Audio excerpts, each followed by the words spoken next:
Sorry about the delays, everyone. A little miscommunication on my part.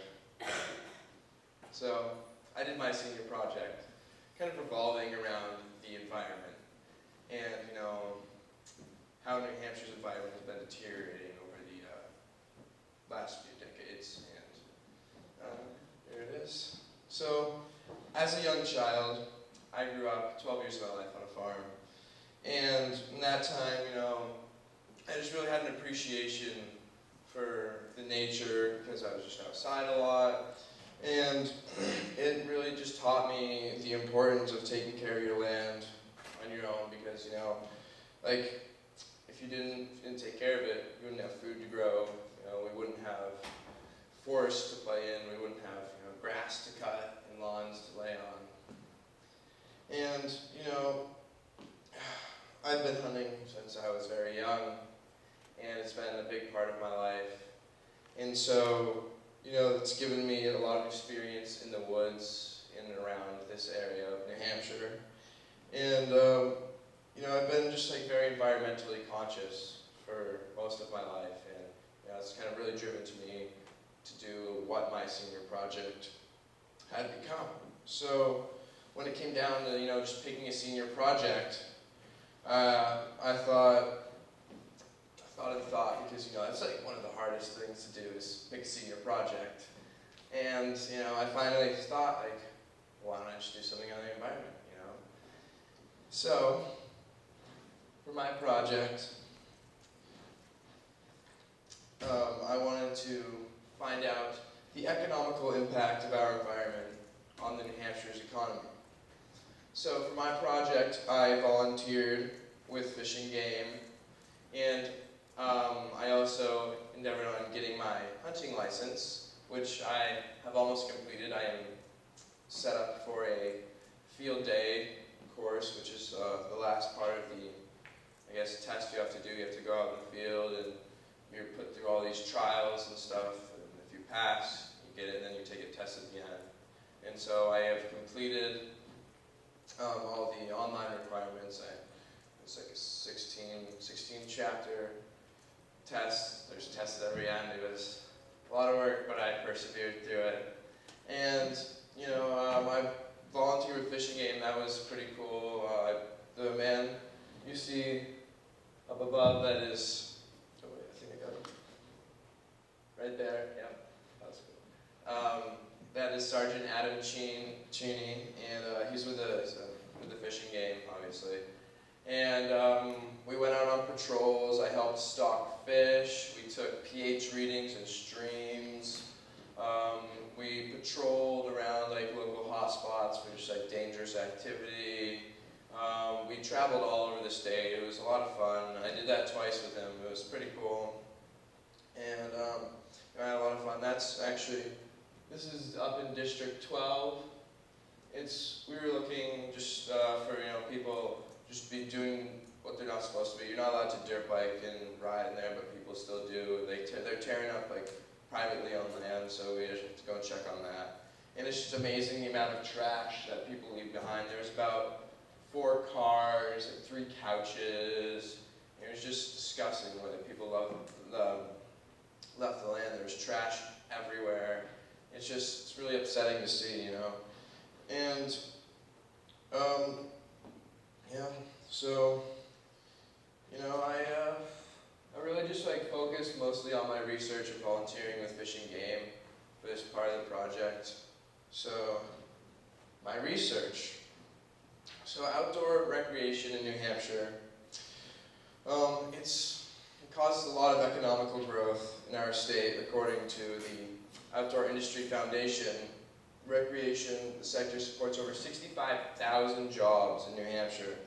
That accounts for over 5% of the state's revenue and roughly $2.5 million annually just from that one sector.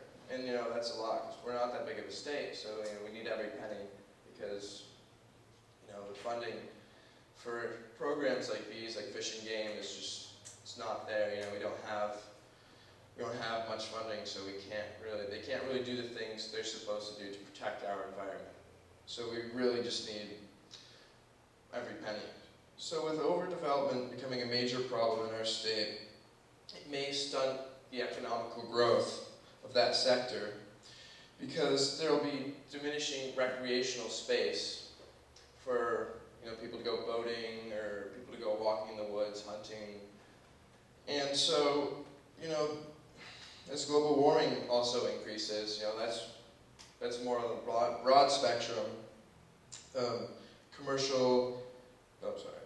So as global warming increases, the Department of Environmental Services states that the temperature rise between 1 to 6 degrees could have a devastating impact on our forests. This could cause decoloration of our leaves, and so instead of a bright and colorful fall you usually have, you're going to see more browns and yellows, and that actually could be a very large dent on our GDP, because just during that little short time where the colors are gorgeous, that counts for $292 million in tourism money that people spend up here just to come look at the fall foliage and buy like little New Hampshire pictures of the leaves. But so also, when I interviewed Sergeant Adam Sheen on this matter, he really said the government isn't doing much about this problem. So I try to take it upon myself to do more about this problem. He says that, and I quote, "No, the federal government does not support us. Anyone can complain and no one gets enough money, but we are definitely, as a state, New Hampshire, amongst other fish and game departments, definitely underfunded. We don't receive tax money. We're a self-funded organization, meaning, all the money we receive from licenses, license sales, it goes to the operations. We don't keep any of that money. People pay taxes and it goes to general funding for the state, like the state police and Department of Transportation, but we don't receive any of that money. None of that money.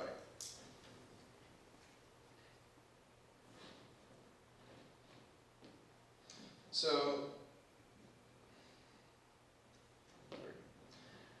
I found out many things about myself during this project, one of them being that I am not a very efficient user of my time. Although, I thought my project would improve my time management skills, it seems they've only progressed to a peak of about 50% time management. I thought that was pretty good. I'm up from like 20%, but I still could definitely use improvement. I also learned how much effort goes into just spreading the word about environmental awareness. It's what they do, Fish and Game and, the Department of Forestry for New Hampshire, Environmental Protection Services. They do so much with just what little they can just to protect our forests so we can enjoy them.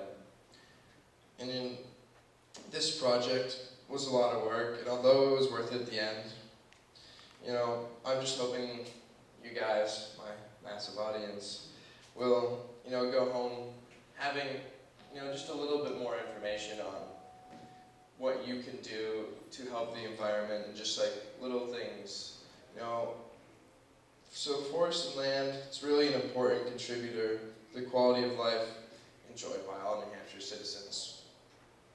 Forests, they provide wood and other forest products, watershed protection, wildlife habitat, biodiversity, recreation, fall color, and much more. The loss of